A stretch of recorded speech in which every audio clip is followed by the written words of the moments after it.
93.3 WMMR. It's Everything That Rocks, Preston and Steve show. And we have a few guests that are here in the studio, Steve. Oh yeah, this all speaks to me. Exactly. It's right up your alley. Yeah.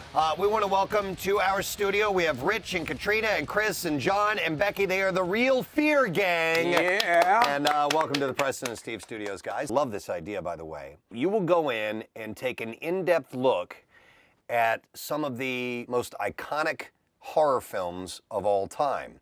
This is great because a lot of people don't know perhaps a favorite horror movie is based on something that might have actually occurred. Do you ever get scared? Yes. Really? Something will just happen right at that moment where you're not expecting it, and it'll just shake you to Yeah. your core. Your response is just to take off and find safety. And what movies are you exploring this time? Looking at a haunting in Connecticut, the story Yeah. behind that. We're going to go meet the real people, see the real house. What are the films? Fire in the Sky is one of them. A spectacular abduction case that took place many years ago. We'll also be looking into the truth behind the movie Nightmare on Elm Street, which, believe it or not, as crazy as that sounds, there may be a scientific reality behind at least part of that. Would that be someone who can actually infiltrate your dream and wears bad sweaters? Yeah. Dreams that are so terrifying and a shared type of dream, so frightening that you could die. Wow. Man. Yeah. We're also looking at the Blair Witch Project, which is tied to the Pine Barrens. The Jersey Devil was actually connected to witchcraft. Which is a long-standing urban legend. And it still stands pretty firm to this day that there's something out there in that There are wilderness. people who go off the grid and go and live in the recesses of these forests and things, and you don't know what they're doing. Yeah.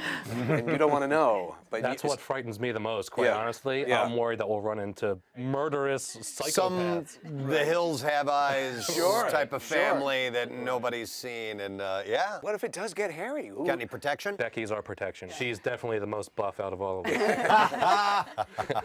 Clubs, proton packs, Proton things of that packs. nature? Yeah. Proton packs. I have mine in my trunk. I love the whole idea of this. Yeah. People actually going after the stories and the movies you already know and taking a deeper look into that and see, is there a grain of truth to some of this stuff? Well, hey, guys, thank you so much for Thank being you. here. Let's hear it. It's the Real Fear Gang here on the Preston and Steve Show. Thank you guys so much. We appreciate it. We're going to take a break. We'll be back with more on the Preston and Steve Show on MMR. Preston and Steve on 93.3.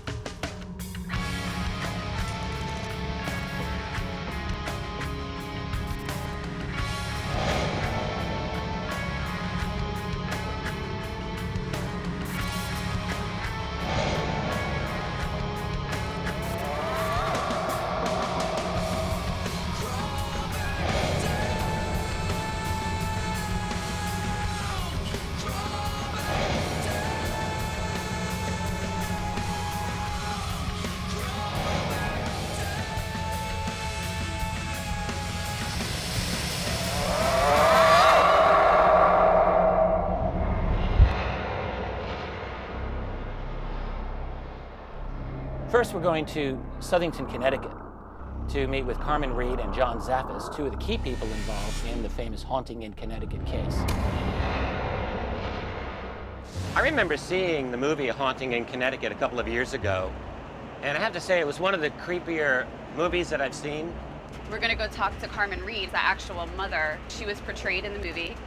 We're also going to go speak with John Zaffis. He was one of the original investigators. There's a case in Connecticut that was brought to me by a couple paranormal investigators. I'm going to see if we can get into the house tonight. It's pretty much the next haunting in Connecticut. The Haunting in Connecticut came out in 2009, and this movie is based on a real story that happened to a family in the mid-'80s. They moved to Connecticut because they had to be closer to a hospital due to their son needing cancer treatments. Long story short, the son starts having all these weird experiences, and they have to bring in paranormal investigators. This is a fascinating case in which a family experienced extended poltergeist phenomenon and even worse. As we see in the movie, it's all due to the past of the house being a funeral home. There's a lot of really dramatic things that happen in the movie. The Haunting in Connecticut fits the horror movie genre really well. It's always based around a family. They go into a new house. One family member starts experiencing things, and there's that level of doubt that the other family members have, but it gets worse And then suddenly a few other people start experiencing these things. Then as it progresses, you get the stage of the movie where there's some investigation done and someone finds out why this is happening. In the film, the son and the cousin investigate and find out that there was all of this paranormal activity that occurred in the house years and years before. And then you get to the end, the climactic moment where things get really crazy. Some kind of dramatic thing usually happens at the end of these movies, and that's exactly what happened when you get the bodies coming out of the wall and you've got this huge fire at the very end that sort of purges the entities that were there so that they can be released. Classic ending to a modern horror movie.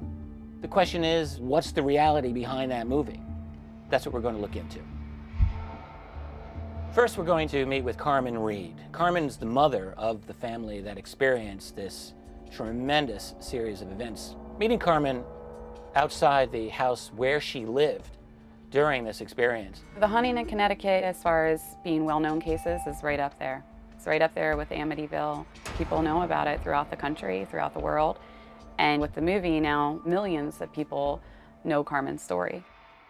There were some blood stains on the wall from where they were embalming. There was an intestine in the utility sink that we pulled out when we were cleaning. An intestine? A human intestine? That's what it looked like. Okay. The gurney, that actually happened. My son did it to more than one person. He got Tammy one time and he got Brad one time to get on the gurney, and then he spun them, and Brad saw flashes of just spirits, not what they showed in the movie of those bodies. There are a lot of elements that match up to the real life story. The son really did have cancer, and the family really did have to move to Connecticut for that reason. The house really was a funeral home, and the son really did sleep in the basement where they used to embalm bodies. There were a lot of elements to the real life story that were kind of skewed a little bit in the movie. For instance, when Matthew puts down the plates on the table and then turns around and he looks back and they're gone, that really did happen, but it happened to Carmen. Same with when the niece is in the shower and the shower curtain just wraps around her and starts suffocating her and she falls out of the tub. That really did happen, but again, it happened to the mother, Carmen. The son, in reality, did have marks on his skin, but not the kind of detailed writing that the movie portrayed. What have you done to yourself? And clearly, the house did not burn down. I stood right in front of the house. Nothing like that happened in reality. Who were some of the investigators that came onto your case? Well, originally I called Lorraine Warren, and she brought in there had to be about 15 or more people that came into the house. But I latched on to John Zaffis immediately because he started explaining things to me, giving me prayers to do, protection things to do. There was an outside investigator in both the movie and in real life. What is that? Magnets, iron defense from evil. So it's no accident that prisons have iron bars to not merely contain the body, but the evil that may lurk within it. In real life, that outside investigator was John Zaffis. John Zaffis did spend an extended amount of time at that house and did experience what he felt was true paranormal types of activity. Looking forward to finding out his take on his investigation and how this whole thing progressed in his own mind. The character who was really portraying you seemed to have been under some kind of psychic pressure from this entity. Did anything like that happen to you? Carmen and Al would be sleeping in their bed. I had a mattress on the floor. And Carmen would go into these deep paralysis. We call it phantomania. It's when a person can't move, they can't reach out, they can't talk to you, nothing whatsoever. There were two different occasions where I experienced things at the same time she was. I was getting pulled right into wherever this was taking her. You don't forget those types of things when you go through them. What did you see that was not portrayed quite accurately in the movie or differently? Her son did not break the walls open and bodies come tumbling out. The movie depicted a much different story than what really happens. You know, there were no bodies in the wall. You know, there was no family that was having seances and trying to raise the dead. There was no ectoplasm. There were no eyelids in a box. There are no known stories about cadaver mutilation made for a good movie, but really did not match up with real life. There was a reality to the haunting in Connecticut, just a little bit different than how the movie portrayed it. Difficult experience for everyone involved in this case. In fact, so much so that John Zaffis left the investigation and reevaluated whether or not he even wanted to continue as a paranormal investigator. He decided to come back and finish the investigation. In fact, he's been doing that to this day. I didn't want anything to do with this. I wouldn't take telephone calls, nothing. But we had a friend in the family, he was a bishop, and he said to me at that point in time, he goes, John, you make that decision to do that, it won. It scared you enough so you never want to help people again. You never want to get involved with it. Are you going to let it win? So 3 days later, did I go back into that house? Yes. Was I scared? Hell yeah. He's done many, many cases, but I think John would say the haunting in Connecticut was probably his biggest case. It was certainly his most important case in the sense that it really helped to define him.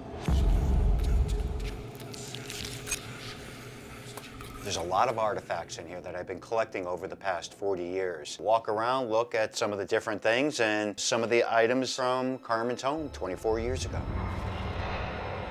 John Zaffis invited us to his house, where he has all kinds of artifacts he's collected from different hauntings over the years. I kind of didn't want to touch anything in there. Sure has a lot of stuff. I was floored by how much there was in there, honestly. I would say his museum is very creepy. You go down there and it literally feels like 1,000 eyes are on you at all times.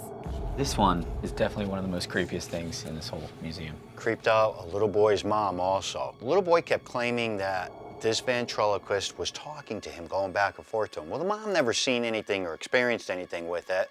And one day, they were sitting in the living room, they were watching TV. She decided to go into the kitchen and make snacks. She came back into the living room, the little boy wasn't there. She walked into his bedroom, and he was sitting on the corner of his bed, and he was having a conversation going back and forth, and his mouth was actually moving, going up and down. Well, she got so creeped out and freaked out over that, she called her minister. He came in, he blessed the house, and she literally took that and threw it out in the backyard. She gave me a call and asked me to come by and pick it up because she really didn't want that in the house anymore. Items that you would least expect could have some major issues with them. Yeah, child's doll. We never would expect it. Well, that one I would. Yeah. Why would you give that doll to your child? It looks evil. It looks like it would talk. Anything happen down here with that? No, I haven't had any problems with them. I haven't seen them move or anything. He's got some interesting pieces there, man. A lot of stuff Carmen had given him, and he's got like an entire little section for that. This was the Madonna that the deacon had brought into the house. He brought in, before the exorcism, he placed relics, religious relics, all over the house. Mm-hmm. And this one was in the living room in the mantle. And when he went to collect them after the exorcism, I said, aren't you going to take that one? And he said, no, its hands are gone. And if you look here, it looks as if they were kind of melted. And I can't explain it. He couldn't explain it, but he would not touch it. So I've been carrying it around until John opened his museum, and then I gave it to him to put in here. It's just a very bizarre thing to see. The hands just melted right off of it. And I'm like, I don't know if I should be holding this. This was so close to evil, and now it's in my hand. And this is a coffin handle. I want you to note the way the head of the Jesus came off of that, oh, wow. And the hands of the Madonna. Crucifixes were disappearing over the wall. They were disappearing from over the door jambs. I asked her, I said, knowing what you know now, would you have still moved into that house and had that experience? And she said, absolutely not. What is it like to have all these objects in your hand again after all these years? It's kind of creepy, really. It still affects her to this day, to the point where she has nightmares. Or when she talks about the things that happened in that house 30 years ago at this point, she'll have paranormal activity. This is not over for her. Something odd happened in my own meeting with John and Carmen while we were in John's office. John looks up, he says, whose phone is that? I'm thinking, well, it looks like it's this phone that's ringing. It's coming from this phone. So he picked it up, and there was nothing there. And of course there was nothing there because it had been unplugged and off power. That was not supposed to happen, and it did. Yeah, that happened in my house several times. More often than I'd like to. In Southington? Oh, yeah. It would be in the basement all the time. It was disconnected, no dial tone. You're talking about the case, and then giving recognition. They feed off of it. They feed off of it. We're talking about this haunting case, and a phone in his office that was unplugged rings twice. I don't have a conventional explanation for it. Many times in my life and your life as well, John, that we've not been able to find logical or physical explanations. So we just call them mysteries. You have to wonder, is this following her around?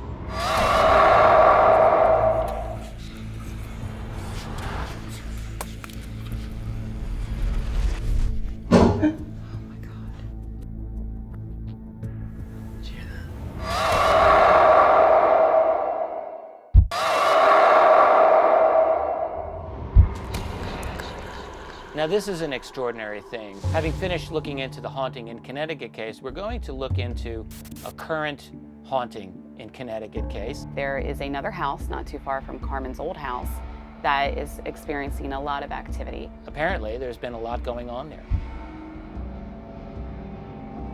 I want to introduce you to Craig. Hey, This is our client. Yeah, nice to meet you too. Thanks for having us out. So what's been going on here?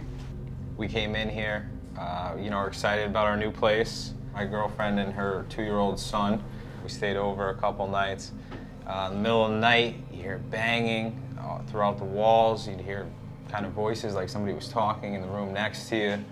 Lights would go on, off, the faucet, turn on full blast out of nowhere. No one's in the house. So we decided to call the Connecticut Soul Seekers, have them come out and take a look and see what they could find. We've been here several times, and we've actually, each time we've been out here, we got quite a bit of stuff. I can show you some evidence now if you'd like to see. In the back master bedroom, you're going to hear a quick yap. And there's someone in this room with us.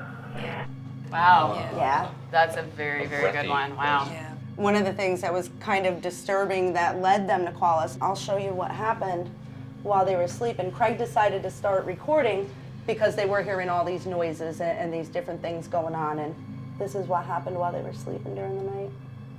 You're going to want to watch right in here. Okay.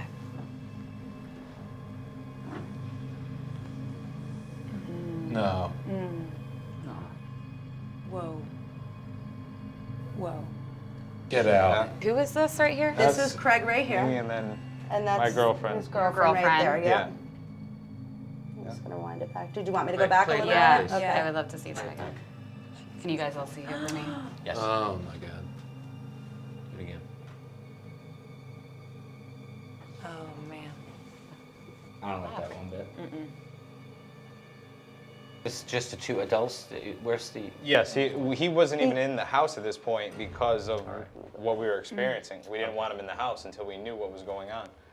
What I found particularly interesting was the video. Unknown to anyone else in the room, I had seen a video very much like this that had been shot in Turkey just a few years earlier.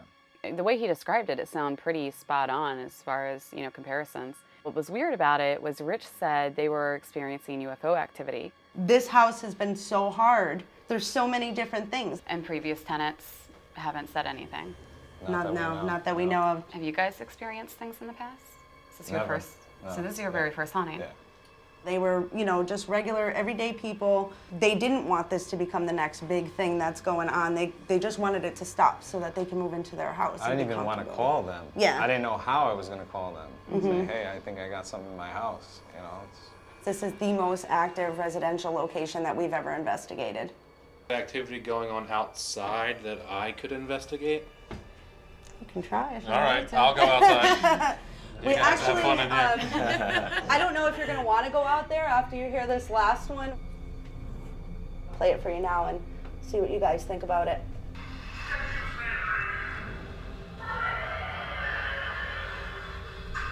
What is that? I wish I could tell you. Is that the growl you heard? No, we didn't actually. No, it was actually while we were setting up to investigate. This was You did not before- hear this when you were setting Did not hear it. He was talking about like where we were putting cameras, and when we Alright. heard it back, we were just like, what in the world could that be? They have multiple things going on. They've seen multiple apparitions. They've heard multiple voices. And they're all very, very different where they don't really seem connected. And that's how Carmen's case was. Nothing really seemed to gel until literally all hell broke loose and they finally understood what kind of haunting they had. You guys are more than welcome to stay and check out some of the rooms in the house and see if maybe you can pick up on anything like we did. Yeah, I think we should. a house that has something very, very strange going on. It's very real. It's definitely, I mean, for lack of a better term, haunted.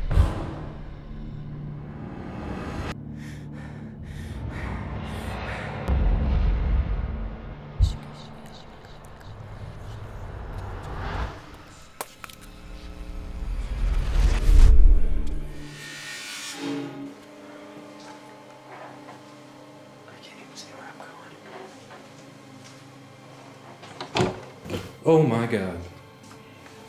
Chris, you alright? Yeah. Dude, you scared the shit out of me. Sorry. I can't believe I'm in this basement. It is so creepy down here. It's I still don't know what to make of this balance issue that I seem to have in this house. Could you knock on a wall? Or tap on a wall?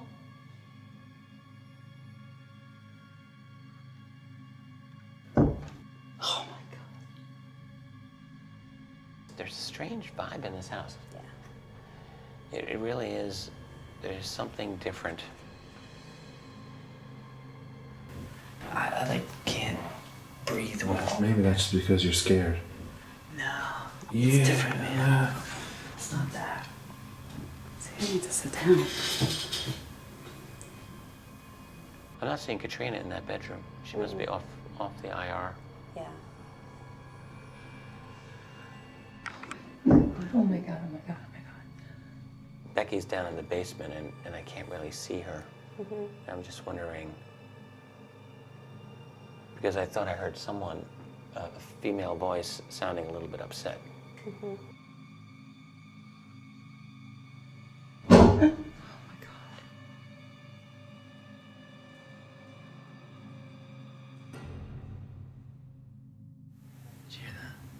Sounded like a big thump noise.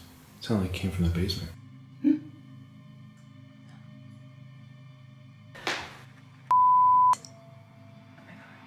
I can't be down here anymore.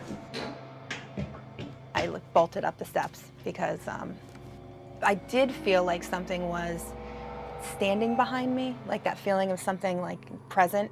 I know that I'm happy to be out here and not inside there anymore. On any of the cases I've done, I've never had that feeling of consistently being pushed back. It just felt like something was pushing down. I truly can say I did feel that way. Yeah. I couldn't breathe right, and I'm a fitness guy, so I know my body really well, and it's not from anything, but I couldn't explain it. I'm a fitness guy too. And I really felt like my body was telling me to leave. When you're watching the movie, after 90 minutes, it's done, it's over, you go home, and you kind of forget that somewhere in America, there are real people that live through this, and they're still living through it. I was just so out of my mind with fear. That's when I suddenly could focus on this alien face so close to mine. The most famous abduction case ever is your case. That's what they say. Think so.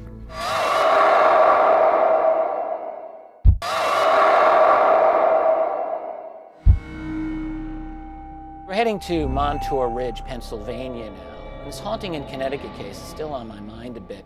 In particular, that video that I saw. And the reason is that the video that I had seen previous was connected to a UFO case. I'm going to be meeting with Travis Walton, probably the most famous UFO abductee in the world. And we're meeting him in Montour Ridge because that is the site of another case that may have been connected to an unexplained death of a man who lived in that area, named Todd Seas. Do you see any similarities between, Fire in the Sky and Todd Seas' case? There is this point of similarity where you've got these two men gone for a certain number of days. There are definitely other cases of people having encounters in the woods with what appear to be UFOs or even other entities. It's unusual, though. The Todd Seas case is really fascinating. Why hasn't this been explored or investigated in more detail? There's a lot of mystery about it. I mean, this would be just another tragic death if it were not for the fact that there have been alleged connections to UFO sightings. There's a report of 3, possibly 4 people seeing an actual UFO lifting a body of a man up into a craft. Todd was a hunter, and he went out deer spotting one day. Didn't come back. In the 2 hours, told his wife he'd be back.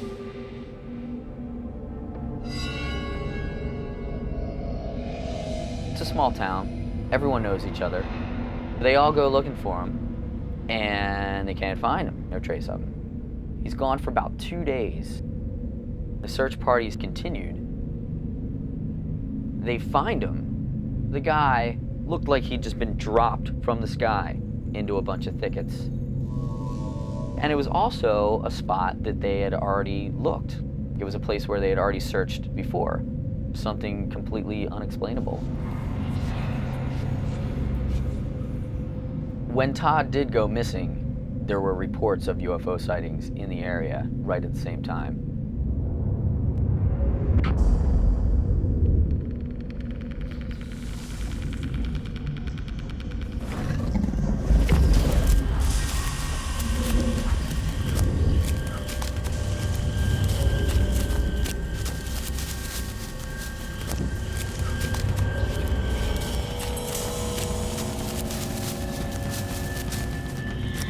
The interesting thing is the similarities between Walton and Todd Sees. Both men were subject to large manhunts. Hundreds of volunteers combing the woods looking for them. Travis turned up alive 5 days later. Todd Sees, unfortunately, he did not.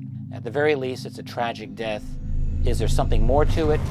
There were a number of reports alleging a UFO connection that makes it intriguing from that point of view. Well, we're going to get a chance to meet Travis Walton, he's the fire in the sky abductee. He's the one that is probably the most famous abductee in the world at this point. That's one of the movies that seriously had a profound effect on me. It's very hard for me to watch that movie without getting scared.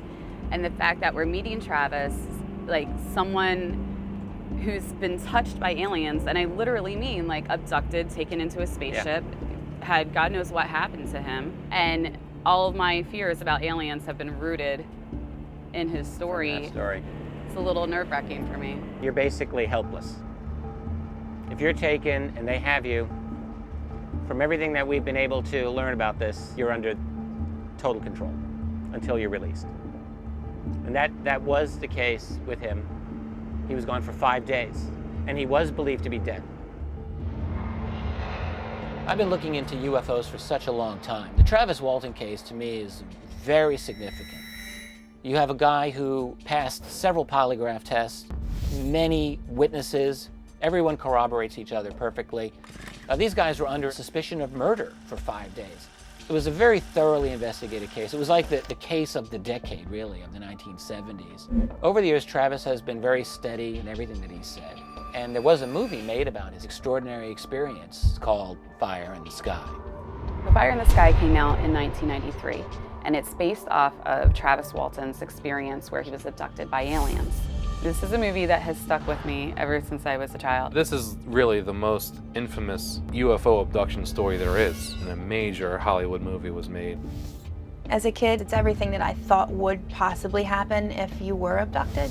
Very cool movie. Definitely a freaky take on alien abductions. I remember every single part of that movie, like 20 years later. Stop, Mike! Stop the truck!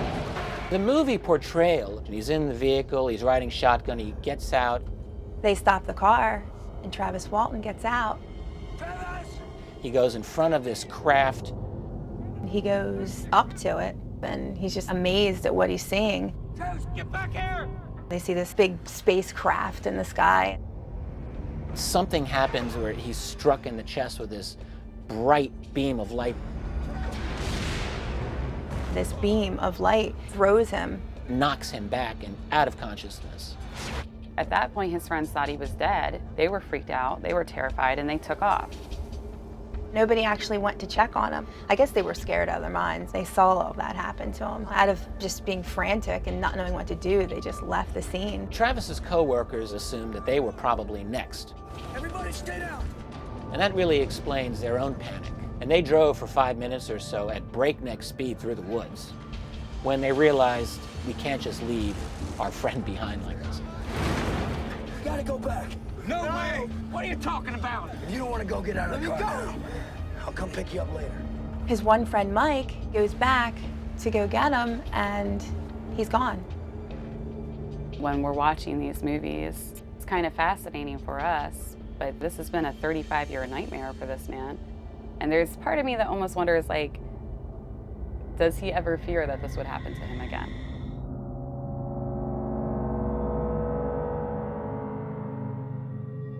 We're heading to Montour Ridge, Pennsylvania now. I'm going to be meeting with Travis Walton, a very humble and intelligent guy who just happened to have an extraordinary experience. What do you say about what you recall actually happened to you, the reality, as opposed to some of the things that were portrayed in the movie? Everything that happened aboard the craft was completely different. They have it portrayed as looking organic and very cluttered, when it was actually very mechanical and very smooth and featureless. The one spoken word in that whole abduction sequence is when the actor comes upon spacesuits. Spacesuits, he says. But these spacesuits had very large eyes, whereas the creatures that they portrayed in the movie had very small eyes. And I guess that was their one concession to the idea that they were large-eyed, that maybe some people were looking at something wearing a suit. Travis remembers the ship being more kind of modern, I guess if you want to call it that, you know, metal and things of that nature, where in the movie it's depicted as just a very scary, dark place. In the movie, Travis wakes up in this pod, breaks out, and he has jelly all over him. You see him coming out of these pods and he's floating around. He floats down to the bottom of this large human hive, is the only thing I can really call it. While he's at the bottom, he finds spacesuits, essentially, for aliens. Spacesuits. The spacesuits that Travis is checking out looks like your standard alien. He finds these alien spacesuits and he's looking at them, and the alien comes up to him and he freaks out, kicks him in the face, and tries to run away. If these things are real, the grays, that's what people are seeing, the aliens in the spacesuits. The movie shows you what's behind the spacesuits. He's being dragged down this hallway and he's just trying to grab onto anything he can find. And you see, you know, a shoe from someone else. You see glasses from someone else. What terrified me about that was, geez, like how many people do they take? How often does this happen? It makes you think, like, this could possibly happen to any of us. And then your whole life is just completely changed. You saw these beings that were not human looking around you, and Yeah. you were intensely afraid. That's when I suddenly could focus on this alien face so close to mine. The stare that they were giving me was the most disturbing feeling. Every time I talk about it, it's like reliving it. You know, you feel it in the pit of your stomach. Now in the movie, they did portray beings around him. They did portray him in this kind of small, claustrophobic environment, all of which was accurate as far as he can remember. But there were definite differences. Travis remembers waking up on a table and there's a bright light above him, and his first thought is, you know, he's in a hospital. And he sees what we call grays. Kind of the typical thing when you think of an alien. In the movie, the aliens looked like a more organic life form than the standard alien that everyone talks about, which is what those spacesuits looked like. There is one sequence in there that does a better job of communicating why I was just so out of my mind with fear, better than if they'd have showed what actually happened. The scene where the actor is down on the table and there's this membrane over his face, I felt like I was suffocating, and that is the main thing that caused so much panic. The feeling of suffocation triggers fear at a very fundamental, almost instinctive level, probably at the cellular level. And you were at that level of fear yourself. Yeah, I was out of my mind with fear. Wow. Travis, as far as what's depicted in the movie, being dragged down this hallway where experiments were performed on him, he doesn't remember anything like that. But the fear you feel when watching that movie is exactly what he was feeling. How well did you feel the movie depicted the actual event where you were hit with this beam of light? That one particular part, they downplayed it. According to the crew, it was like I'd stepped on a landmine. Dust boiling up around me. They immediately started yelling, he's dead, it killed him. One of the crewmen said it looked like he disintegrated. And the other guy said, no, I saw him hit the ground. But I think that was because of the incredible brightness of the energy that was surrounding me. In the movie, you know, it seems like just a spotlight comes on the actor and just kind of lifts him, holds him there for a second and then just tosses him back, rather than this violent explosion of energy. While you were gone for those 5 days, of course, the big suspicion was murder. The crew were all questioned by the sheriff. They took polygraph tests. How well do you feel the movie portrayed that whole sequence? The accusations of murder were very intense, and you know, the condemnation from the community, condemning the crew for not being more heroic and staying there to pull me back before I was taken. But you know, I don't feel that way at all. You know, I think that they did what they had to do. It wouldn't have made sense for them to risk their lives to save somebody they thought was already dead. Their belief that I might have been killed kind of fueled the suspicion that the lawmen were having, that this is just some crazy story to cover up for why we'll never see Travis again. To me, the best part of Fire in the Sky was the time when Travis was missing, when all of his friends and co-workers are essentially being blamed for Travis's disappearance. They know that what they tell people is hard to believe, but they still tell people. They took him. You expect me to believe that a flying saucer came down and took your friend away to outer space? That's the truth, mister. That's exactly what happened. We all saw the guy get zapped. What do you think? Think we ought to head up there? Too late. Not enough men. We'll head out in the morning. How those boys came up with such a crazy story. Back on Earth, we're dealing with the murder. Plain and simple. Good night, Sheriff. They don't even feel welcome in their own town. Not just being misunderstood, but not being believed is a big fear for people. Anyone can relate to that. When you're brought back, the movie portrays you as basically not wearing clothing. No, I was fully clothed. I was still wearing the same work clothes as the day it happened. David, grab that flashlight. Got it. Travis comes back. His friends find him. In the movie, it's a very frantic moment. Water! Water! Somebody get him some water! They call the only person they can think of, and it's that UFO expert. And he comes and he's grilling Travis. He wants to know what happened, what he saw. Mr. Walton? Mr. Walton, did you make contact with aliens? Mike! It's important the entire world learns of your experience. That's enough, Mike. Thing is, as he tries to assimilate back into life, at the same time deal with this traumatic event, that stuff still happens. People grill him all the time. People doubt him. It's got to have a draining effect on you, and it's really got to mess with you psychologically. As he keeps telling the story, he's reliving the story again every time he tells it. All this stuff is still with him today. The most famous abduction case ever is your case. That's what they say. Yeah, think so. Stories like this, Travis Walton and Todd Sees, you just think about the size of the universe and what could be out there and what could be coming here. We talked to Travis Walton earlier, who vividly remembers everything about his abduction. If that's something that Todd Sees went through, I mean... Not in our neck of the woods, man, that's for sure.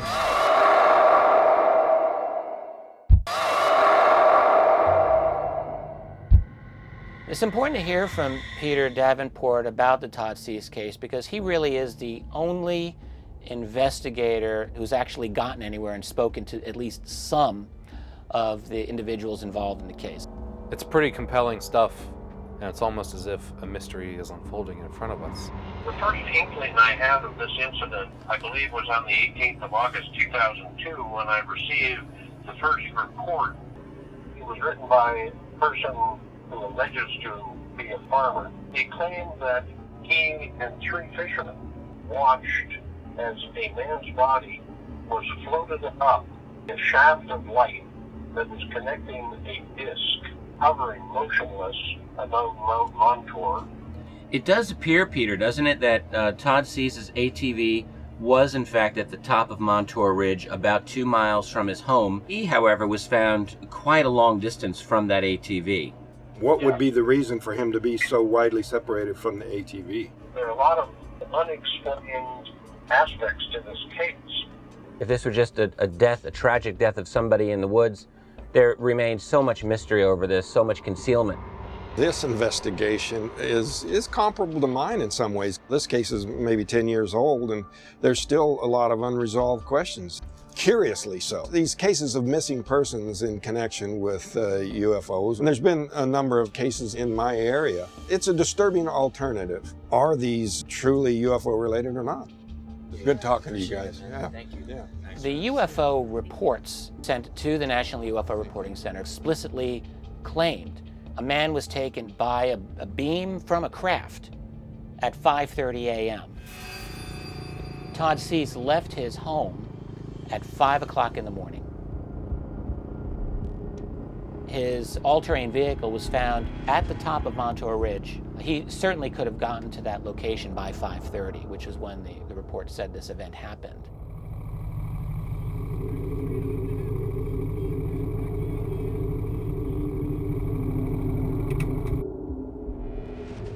You think about it, you've got 200 volunteers and you've got bloodhounds out combing the area. And no one found him until the evening of the second day when he was fairly close to his own house. He was about 150 yards from his house when they found him, not 2 miles from his house where his vehicle was. If you believe what some people say, that Todd Cease was abducted by aliens and ultimately died because of that, this is like the last area that he probably saw when he was alive. They basically sent out a search party, and they searched for 2 days, found him 2 days later. It was in a place that they had already looked, and it was like in a bunch of thickets where you couldn't really walk into. They picked a really isolated place to get someone. We talked to Travis Walton earlier, who vividly remembers everything about his abduction, and you can just kind of see it when he talks about it. You can just see it in his face. If that's something that Todd Cease went through, I mean... We are not in our neck of the woods, man, that's for sure.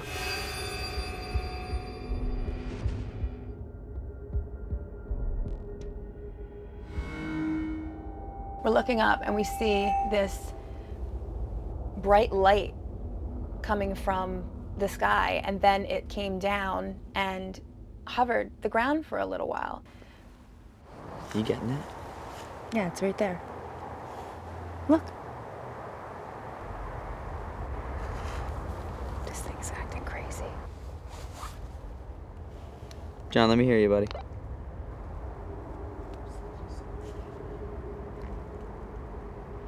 Hey, John, this is Chris. Over. What's up, Chris? We definitely saw something. It came all the way down to like the floor of the woods here, and you should come over here. So Chris and Becky say they saw something, so I'm gonna go check it out. We definitely saw some odd light. We both saw it at the same time, and it just like floated down and then was right, you know, hovering above the ground. And it, you know, I'm not saying it was an alien spacecraft, but it was definitely odd. And then it just disappears. It was hovering over there for a little while, and then it just disappeared. It could be anything. It could be anybody. That's what's more scary. Yeah. Not for nothing. We're definitely a little out of our element here, Yeah. so I mean, it's not a bad thing to play it safe. Let's head back. All right. I've read what is available to read from the newspaper accounts regarding the Todd Cease case. Just going on that basis alone, there are some very bizarre mysteries. This was a really huge event. You had 200 people in a very sparsely populated area, very rural area, on a major manhunt. And it just generates a couple of actually really small articles. It has to be emphasized. It is not known what really caused the death of Todd Cease. We're not in a position where we can draw a definite conclusion about that case. I do believe that the Todd Cease case will resurface in the future. I can't imagine where you're looking at this thing from another world, and then it's that moment when you realize they know you're there. And that to me is absolutely terrifying. You don't want to stay? Are you feeling something? I don't know if I want to stay all night by myself in one of these rooms.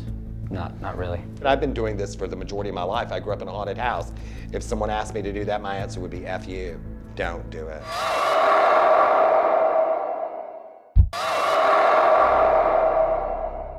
Here's a question for you.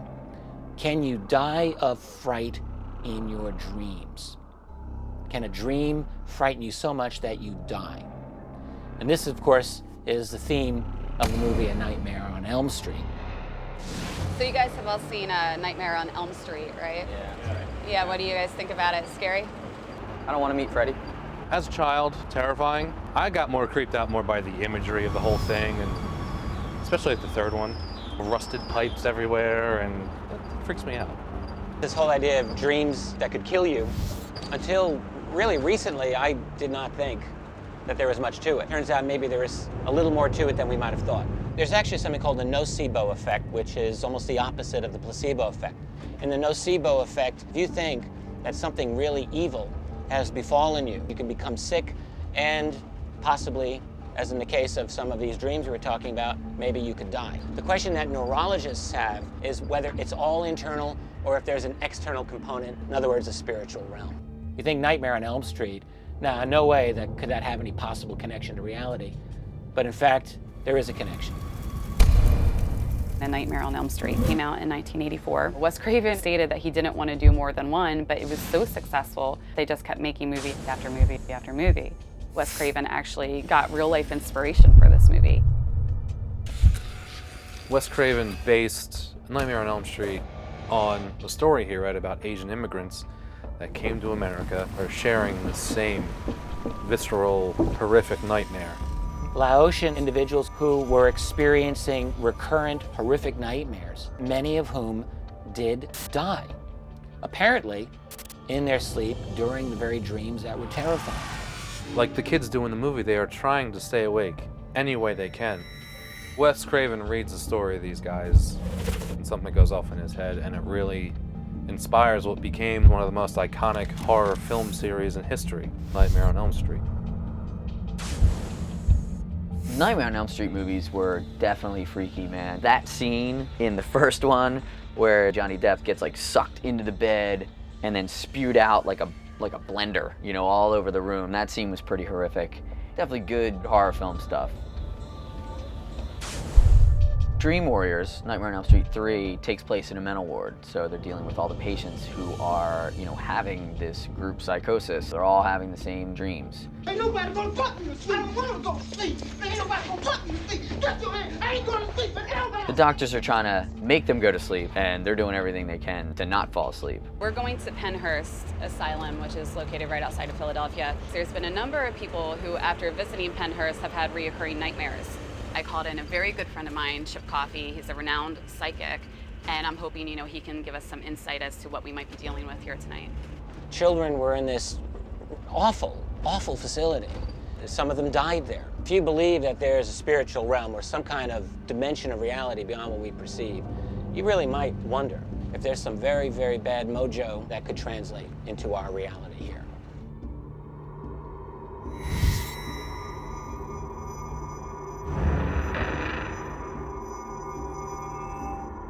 We're going to the Pennhurst Psychiatric Facility to explore, among other things, the whole mind-body connection. Can a nightmare really kill you? Can something actually happen to us in our dreams? When you get to Pennhurst, there's only one feeling you have about this place, and that it really is not a good place to be. Pennhurst is known to be one of the most haunted places in America. And it's also true that a number of individuals who have gone to this facility and spent time there have said that in the aftermath of it, that they themselves experienced recurring nightmares.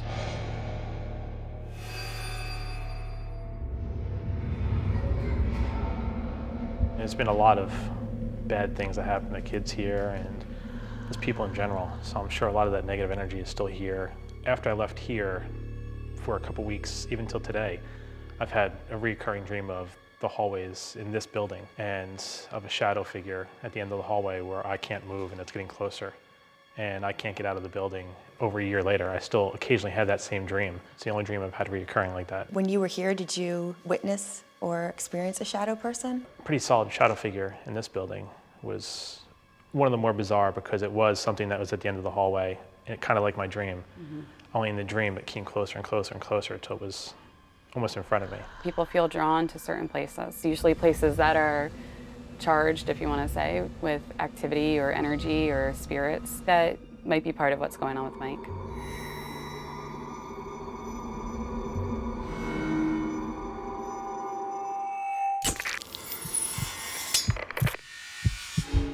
I believe the activity in this building is second to none on the campus. My very first paranormal experience took place back by the stairwell. I heard a whisper in my ear, and there was nobody behind me. I was backed up into a corner. That's generally the area where the little girl seems to hang out.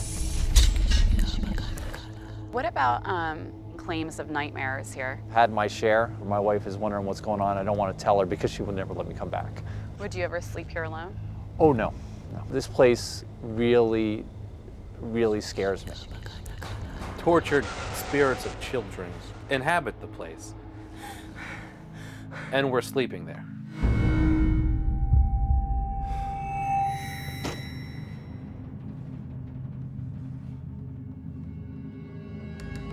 I'm really interested in seeing what we might get as the night goes by. Katrina brings in her good friend Chip Coffee. She's worked with him before. Chip comes in and really so we can get a feel for how afraid of this place we should be. What? Like throw up. Stop, don't do this to me anymore, stop. Female. Is she in pain? Who is she yelling at?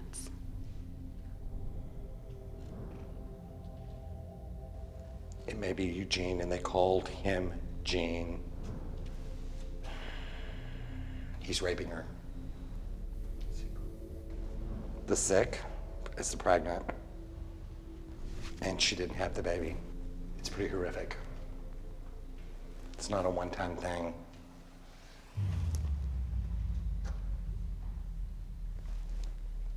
Thump? Yeah. Can you thump again? Can you do something that'll give us a sign if you're here with us?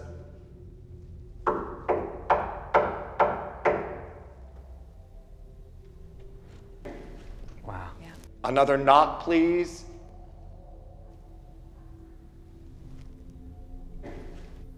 We got the knock. Wow. Did you hear that? I heard a thump. It was right here. It's the same exact sound of the knock that you asked for, like the same every time.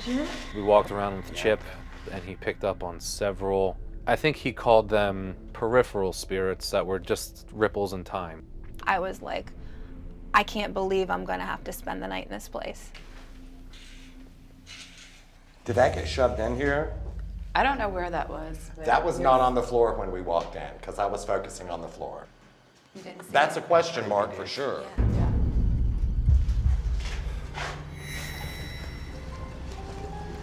I'll stand behind you.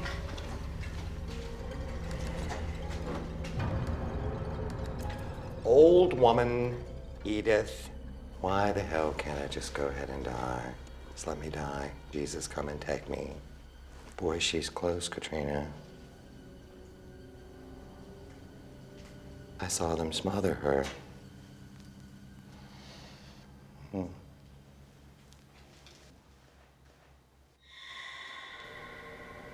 Why are you looking that way? I don't know. I'm just really drawn down the hallway again. I think you've got some intelligent activity here. All those things that are coming into play here, paranormal storm of things that are going on here on the campus of this facility. In your opinion, if we were to stay here tonight, would any of us be in danger? Not a good idea to stay here. You don't want to stay? Are you feeling something? I don't know if I want to stay all night by myself in one of these rooms. Not really. By yourselves? There's been reports of people having recurring nightmares after they come here. One of the reasons we want to stay is to see if, can we get to sleep? Does anybody have any dream disturbances, or are we experiencing anything by ourselves? I've been doing this for the majority of my life. I grew up in a haunted house. If someone asked me to do that, my answer would be F you. Don't do it. We tell Chip Coffey that we intend to spend the night at this place. He doesn't think it's a good idea. Chip really said if you were going to sleep there, it would be wise to sleep in close quarters.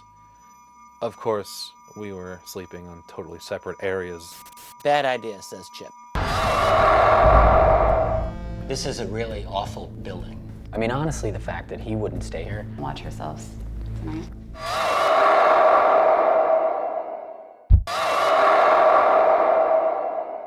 This place has got a lot of hurt and pain and anger. It's got spirits or ghost energies. I would have to say the place is active. Do I think that you would have experiences that would be significant, that have the potential to scare the bejesus out of you? I think that there would be every probability to believe that you would have significant experiences. That would be my prediction. Probably we'll hear the knocks and the groans and the moans and things like that, and the energies that are here. I would not stay in a room here in this facility by myself overnight and expect to come out feeling good about it tomorrow morning.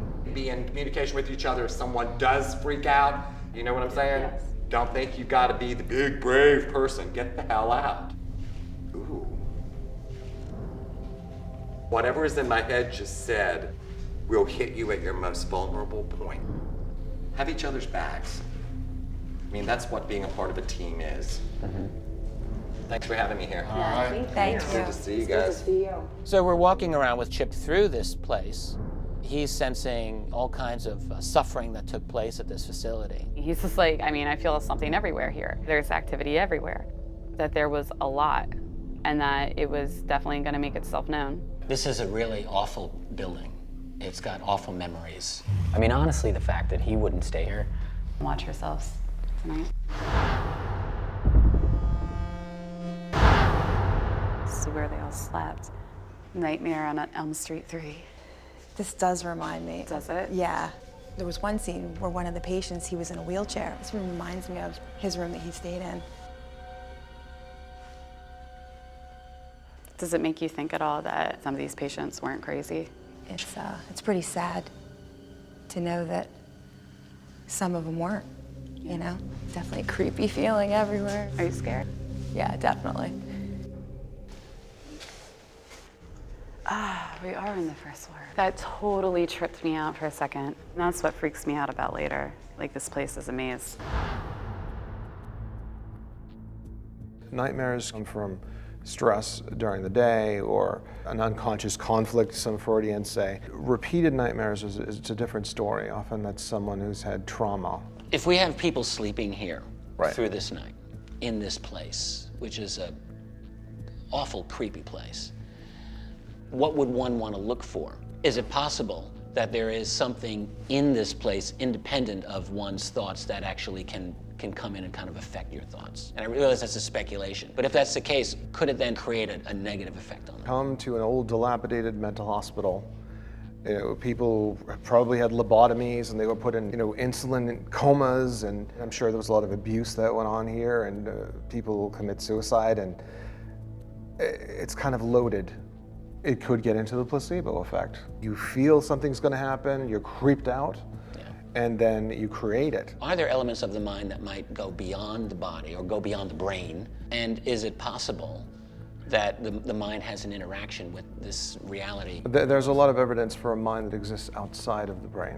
And so we may be getting these psychic impressions and information all the time, and it doesn't make it through to our conscious awareness. But some people who maybe are psychic or more sensitive have a looser or thinner boundary, or their filter is faulty, and they get more of this information. Is it just possible that they're perceiving this other reality, that they're actually going into another reality when they're having a nightmare? Metaphysicians and other individuals who claim that when we dream, a part of our consciousness is actually leaving our body, and right, exactly. And we're dreaming this in another dimension. Can a nightmare kill someone? There's a famous case of Laotian immigrants into the United States, Hmong people, in the late 70s, early 80s, I believe. If someone believes that there's a curse on them, or if someone believes that there's some kind of horrible thing that may happen to them, is it possible then that the mind could create within the body some negative effect? Could it raise your heart rate, for example? Absolutely, absolutely. I mean, if you're having a nightmare, you go into the fight or flight mechanism, it will raise your heart rate and your blood pressure. Absolutely. Dr. Ed Montestino did acknowledge that the fear of an intense nightmare could kill you.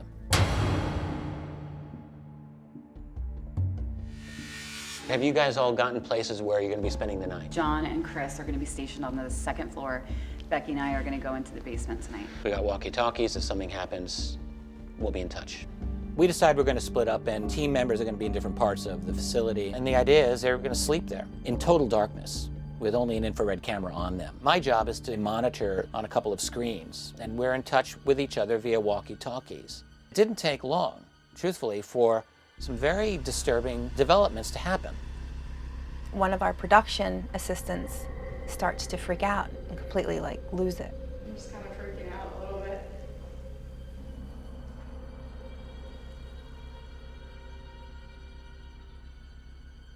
Just exhale real all the way out. Slow. Keep it out. Keep it out. Way out. All the way out. Count to 5. Calm down. Okay, well, my heart's just started literally beating really fast, all of a sudden. Let's go outside, seriously, okay? Come on, come on. Come with me. This will be all right. Let me get my flashlight. Don't go away.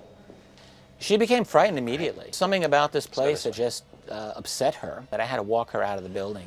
She was just really freaked out just from being in there. Just take it easy. Okay. You know what I mean? Take some deep breaths, sip some water, Yeah. tea, whatever's It's gonna make you seriously intense in there. If I were alone in any of these rooms, I would be scared. Yeah. They usher her out of the building, and I'm like, great, we gotta sleep here. And it's definitely starting to sink in a little bit more that we're actually gonna sleep here.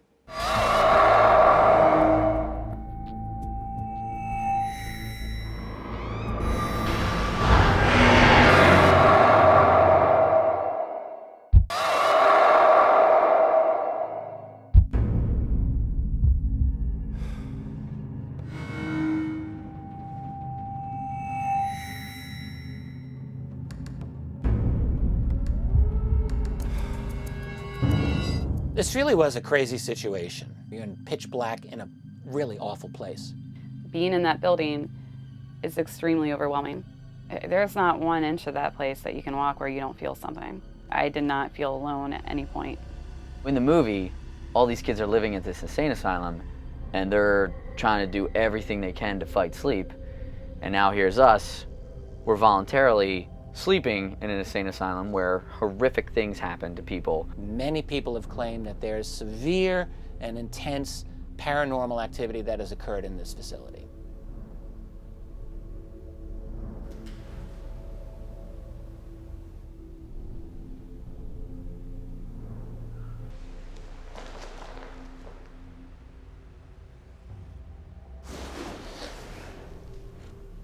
What the hell was that?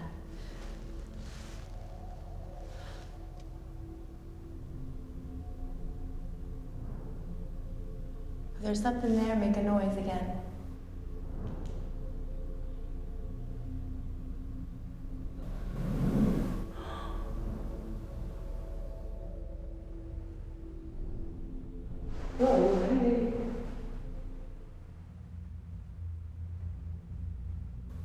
One more time.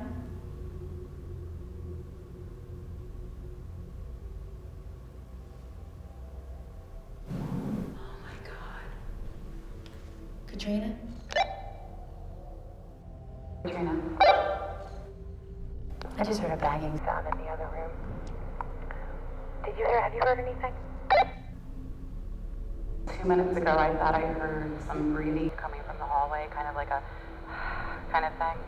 And just maybe 45 seconds ago, my hair moved, something touched it.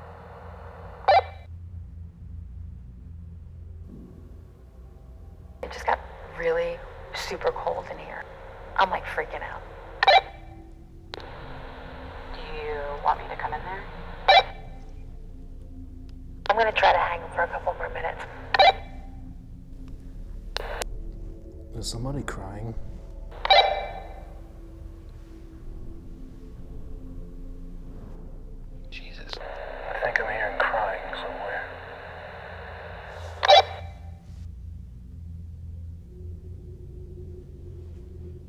noise coming from your room?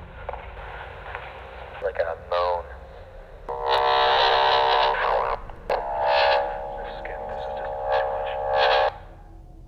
The hell was that noise? I keep hearing something in this back room. I keep hearing something rustling around back there and banging. It won't let me sleep. Every time I try and fall asleep, it bangs. Are you sure no one's... I keep hearing... I don't know if it's crying or... The hell? I can't really make it out, but it's really freaky.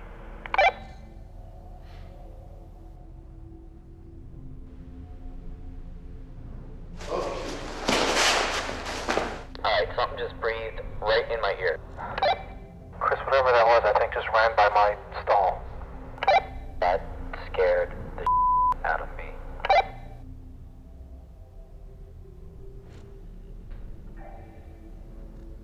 John, how are you doing? I'm not in a good situation right now. He's freaking out. I mean, everyone here.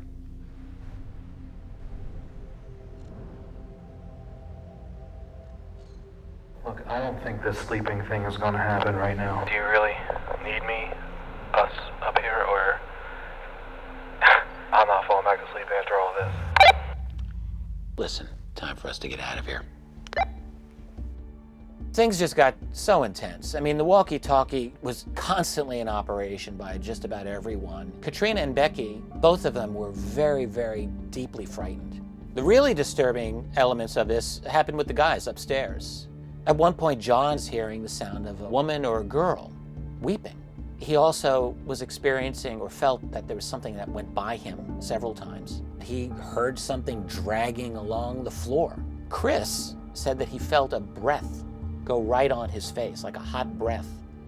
It was very distinct, no getting around it. I saw the reaction on Chris's face when he came to see me, and I saw the reaction on John's face. They were experiencing something out of the ordinary. Definitely all of us had something happen to us. Penhurst is haunted. Point blank. Penhurst is haunted.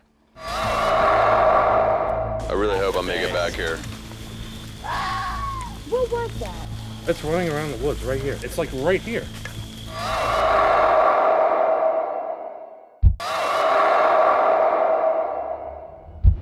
We're going to the Pine Barrens of New Jersey in connection with another famous, iconic movie, The Blair Witch Project. The Blair Witch Project was set in a large woods where people got lost and they died. The Pine Barrens is very large and people disappear there every year. Like the Blair Witch Project, in the Pine Barrens, you have a legend connected to someone called Mother Leaves. She was said to be a witch and gave birth to this horrible monster which became known as the Jersey Devil. We're looking into the origins of the Blair Witch story and how that whole thing developed and what that might have been based on. And we know it was at least related to a previous movie, The Last Broadcast, which dealt with the Jersey Devil. So now we're heading into the Pine Barrens, and I've just been looking up the origins of the Jersey Devil story, and there is a connection to Benjamin Franklin. Benjamin Franklin. The, founding father. Founding father. And fat. It's not that he started the stories of the Jersey Devil, but it's true. When he was writing for the Pennsylvania Gazette in 1730, he was in his mid-20s at the time, he was a young man, and he was reporting a witchcraft trial in Mount Holly, New Jersey, which is not far from Philadelphia. It is believed but not proven Franklin's reporting of this witchcraft trial inspired the stories of the Jersey Devil that followed. Only 5 years later, Burlington County records show stories of a devil beginning to circulate in New Jersey. So the first mention that we have of a Jersey Devil, or as it was called back then, a Leeds Devil, come from 1735, just 5 years after Franklin wrote about it. Rich, I'd heard Franklin was writing about the trials, but it was actually like a fictional piece. I also did hear that he was having some fun.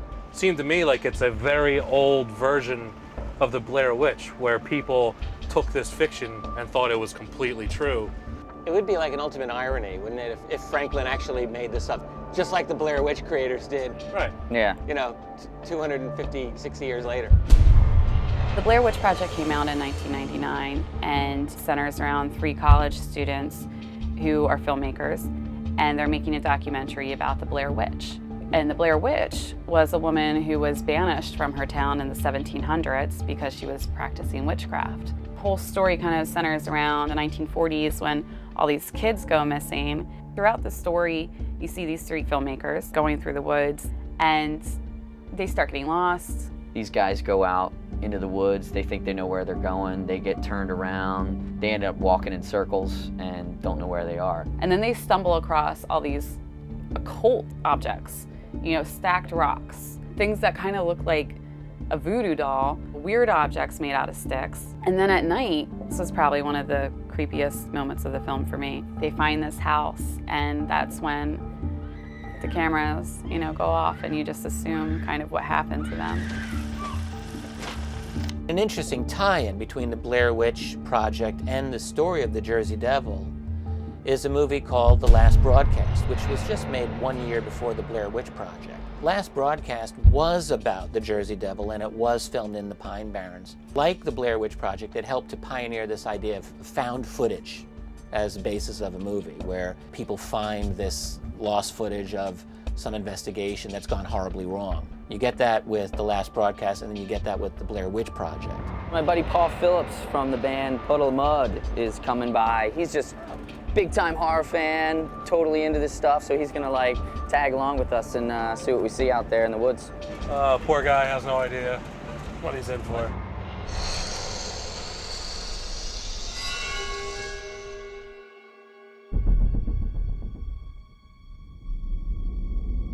Just like the Blair Witch movie, we're talking to people in the town.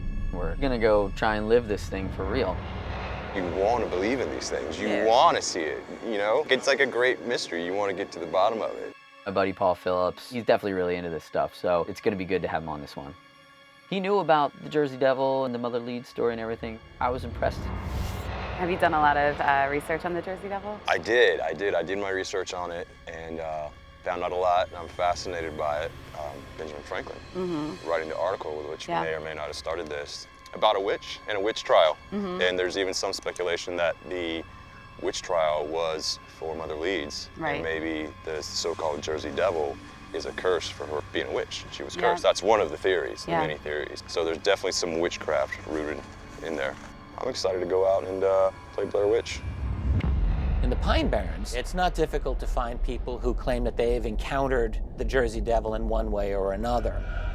Camping out in Bass River State Forest, a few miles north of here, out looking for dry firewood. And as I was out there looking around, this thing comes running by on his hind legs with wings, looked over, had this red glare in his eyes, and just kept on going. It was definitely not a normal animal in the woods. Do you know anybody else who's seen it? I know a lot of people that have seen it, yeah. So there's been different stories about if she was a witch or not. Right. There was some sort of witchcraft involved. She kind of cursed it or something. Right. It came out normal and then transformed and flew away and is hanging out here somewhere now. It did kill the midwife first, so. Strange, crazy. We're camping out tonight. You got any advice? Keep your eyes peeled, I don't know. Thanks, Anthony. Thank you. Yeah, man, thanks, man. Yeah, See appreciate you it. Tonight. Nice to meet you. Maybe next time we'll share stories. It was my brother, 2 of my best friends. We were walking down the road. It was probably 1 in the morning. And when we get to about over there, something jumps out from the middle of the cemetery to the middle of the road. And this thing was probably 7, 8 feet tall. It skinny legs. You can hear the hoofs hit the ground. And stopped in the middle of the road. As soon as it looked at us, it ran right into the woods. Weird shaped face, wider at the center of the body. Wings were down to its side more. I was very scared, to be honest with you.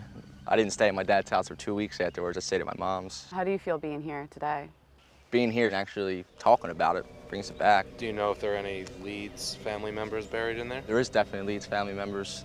There is a couple Leeds tombstones where it came from in there. Just being out here, you hear the legends all the time about the Jersey Devil, and I'll never forget it. Well, Mike, thank you very much You're for very coming out welcome. and talking Thank you. with us. We Yeah, appreciate thanks, it. man. You're very Thanks welcome, for scaring guys. the crap out of me. Yeah, right? Just don't stand around here when it's dark, Yeah. The Leeds family was very prominent. That family owned much of the land that is now the Pine Barrens. You get the Leeds name everywhere. We were in the local cemetery when we happened to run into the caretaker, and he just turned out to be the local historian. That was a stroke of luck for us. The normal legend is that 1735 Mother Leeds had a 13th child and it was possessed and became the Jersey Devil. In some of the Jersey Devil stories, there's a reference to possible witchcraft being a basis for the bias against the Leeds family. We do believe that there is a basis. Every legend has a basis. 1700 to 1720 is a time period when Leeds Point was settled. Daniel Leeds acquired the property earlier. The Leeds family were primarily Quakers. Most of the people that they probably enticed to come to the area were probably Quakers. Quakers were as superstitious as anybody at that point in time. It wasn't really that long after the Salem witch trials. Some of the people came down from New England. Of course, they would have known about the Salem witch trials. You have to relate back to the time period. Are there stories that you're familiar with of strange creature sightings in this area? I've roamed these woods and these marshes right out in here with my grandfather. I was out there when I was 5. I've heard many strange noises at night, seen things run through the woods that I didn't know what they were. I know people that will swear they saw something. Some people swear they saw something sitting on their roof. And that road we just drove down to get here, is that significant in terms of the whole Leeds story? Rumored birthplace of the Jersey Devil is in a house that was on that road. The house is no longer existent. There are some discrepancies between locals and historians as to which side of the road, but they all agree on the street. So, we're close to it. Whether we'll know the exact location, that's another story. Unless you want to sit here at midnight and see what happens.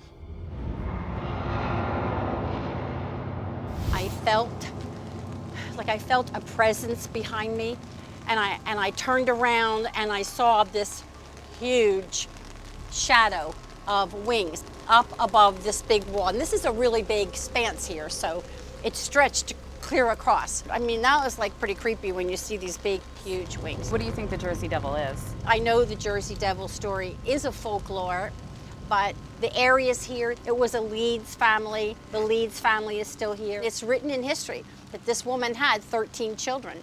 It's quite striking how many people in this area claim to have seen an apparition like the Jersey Devil. I know. So there has to be some truth to it. I believe it. I know what I saw. You excited for tonight?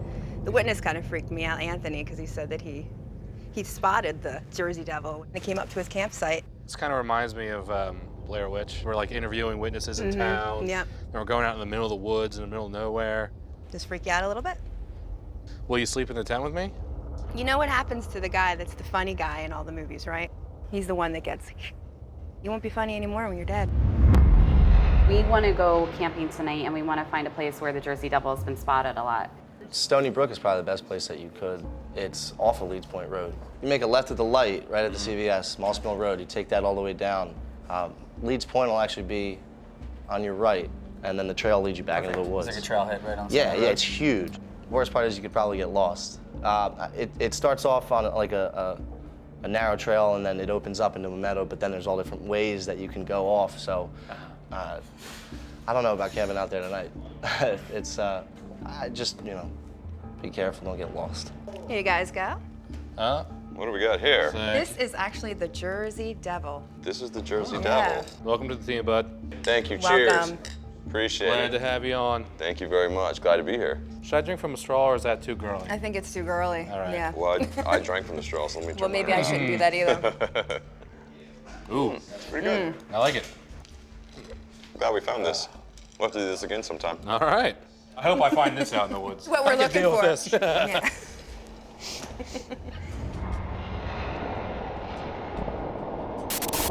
Get serious. This is getting real. Are you scared about the Jersey Devil? Nothing you can do to I'm scared at our scenario.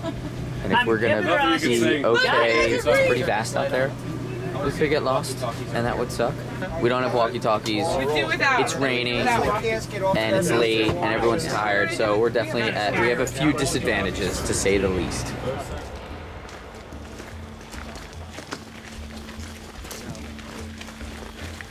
I really hope I make it back here. There's a lot riding on this expedition. That's what I'm saying. That's what I'm trying to say. All right.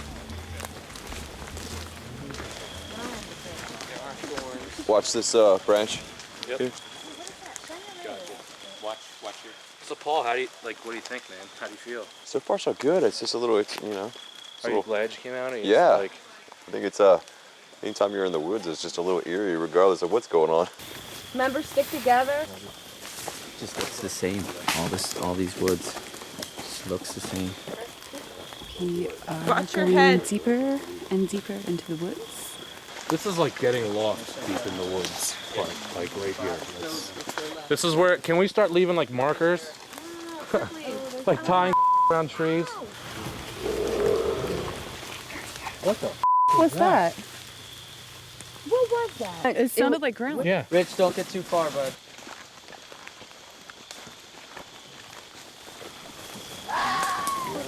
That was the weird. screech. I didn't like that. Wait. Hold up, guys. Wait, I'm not. Hold up.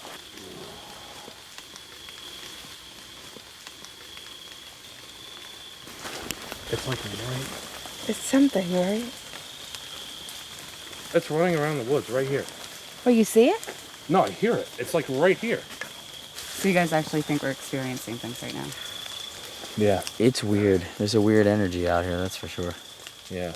And the deeper we get, like it's just kind of. You think it's trying to separate us or to spook us out? Well, if it's working. It definitely is trying to. It's definitely working. If that's Yo! what it's trying to do. Hold up! What do you think so far? I mean, I was all right until a weird sound just occurred. There was a noise, a very odd noise, up ahead and to the left. Describe an odd noise. A running sound that didn't sound like a person. What I think the best thing to do would be to continue going ahead, turn left, and quietly. We go quietly and slowly. I mean, I heard the growling back there. That was freaking weird. I don't know what that was. No, it sounded. It was crazy. It was really close. You getting nervous? A little bit, yeah. From what I just heard, yeah. Getting deep now. Yeah. We didn't walk into the woods. Yeah, we're getting to the thick of it now. Probably a good spot for camp, though. This is good. This is good. I think it's a good clearing. What's that? What is that? There's definitely something moving around. I don't know what it is, but something out there. Oh my God. It's like You hear right. that? It's like right there. I will jump out of this mother. Shh, it's okay. It's okay. I'm there already. I think I'm Are beyond. you already scared? What? Are you already scared? We've heard like 7 things already. That growl was evil. Yeah. I didn't feel like that was a normal sound. We could set up our tents. I think we'll be in a better position to hear things.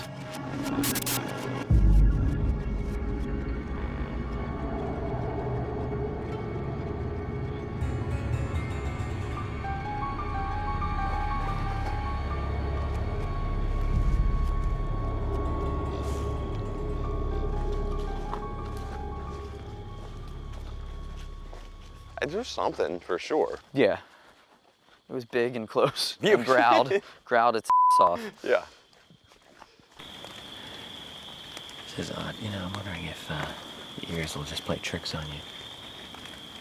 Why? What are you hearing? Well, I thought I heard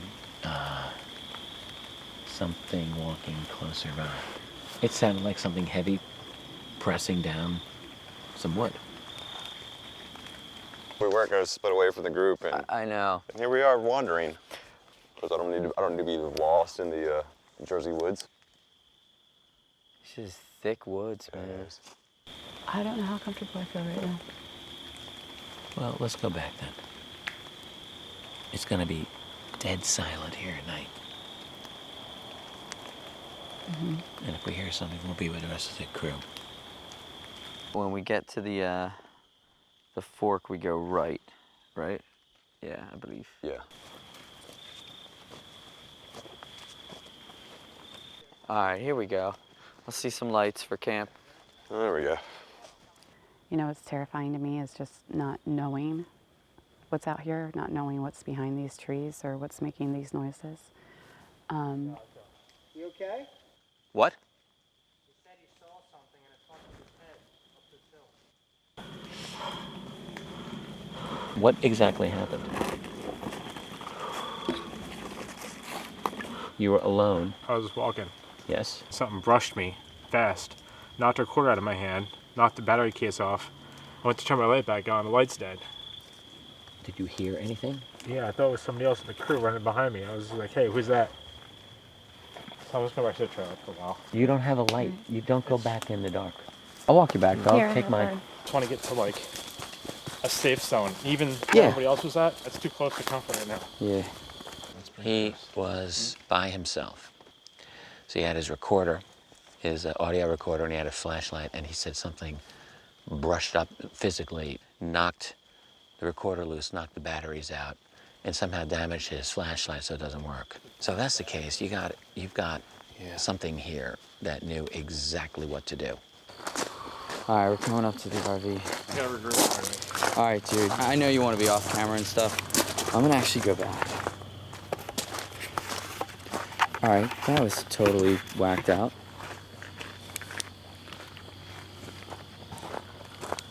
Something is giving us a very clear message that we're being watched and that it can mess with us. Maybe we really shouldn't stay here tonight, honestly. Yeah.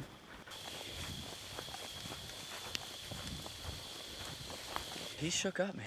We're not going to be sleeping in here. Yeah, we just decided that we're breaking out. That's a good decision. Yeah. Let's break everything down. Let's do it. John McGarry?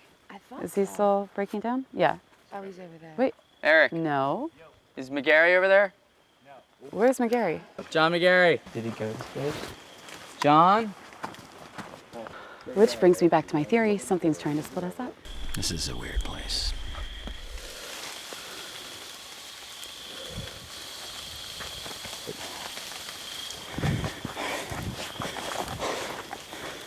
John? What are you doing, man? Those guys were just really worried, so I was like, I just wanted to grab you. I don't think we're gonna stay tonight. We're just gonna call it, man. John, I was surprised if you... Yeah, it was definitely weird. The deeper you get into like these woods right here, Yeah. it's just not a very comfortable feeling. We're not staying. We're not doing a tent. We're not sleeping in. We're actually going. Everybody's upset. Like, it's just not smart. I don't think it's worth to stay, honestly. Yeah. I do think that our behavior in the Pine Barrens was a little surprising to me.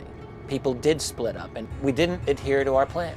In all honesty, if there's any kind of threat to the group, there's a real danger for somebody to get hurt. The fear was real, and I think it was true for all of us. When you look behind the scenes of all of these movies, you often find a bedrock of reality there. I think that's something that we'll look at when we watch these movies.